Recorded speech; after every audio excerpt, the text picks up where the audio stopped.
घरच्यांना जर काही चटपटीत खायची इच्छा झाली असेल ना, तर अशा पद्धतीने केलेला तवा पुलाव त्यांना एकदा खाऊ घाला. परत-परत ते हेच बनव म्हणून मागे लागतील. एवढा भारी बनतो बरं का हे भात. तर काय करायचं, 1 वाटी तांदूळ घेतलाय, स्वच्छ धुवून घ्यायचा, 15 ते 20 मिनिट भिजाय ठेवायचा.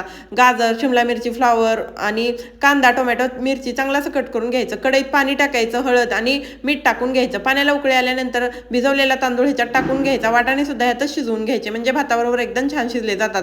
नंतर भात काढून घ्यायचा एका चाळणीत. तवा गरम करायला ठेवायचा. तेल, बटर, जिरे आणि ह्याच्यात ना मिरची आणि उभा चिरलेला कांदा टाकायचा. चांगला असा मस्त फ्राय करून घ्यायचा. टोमॅटो टाकून घ्यायचे. ह्याच्यात फ्लॉवर, शिमला मिरची, गाजर हे टाकून घ्यायचं आणि ह्याच्यात थोडंसं मीठ टाकून झाकून ठेवायचं 2 ते 3 मिनिट. भाज्या छान अशा शिजल्यावर थोड्या स्मॅश करून घ्यायच्या आणि बटर टाकून घ्यायचं. आले लसूण पेस्ट आणि लाल मिरची पेस्ट ह्याच्यात टाकून घ्यायची आणि असं मस्त हलवून घ्यायचं.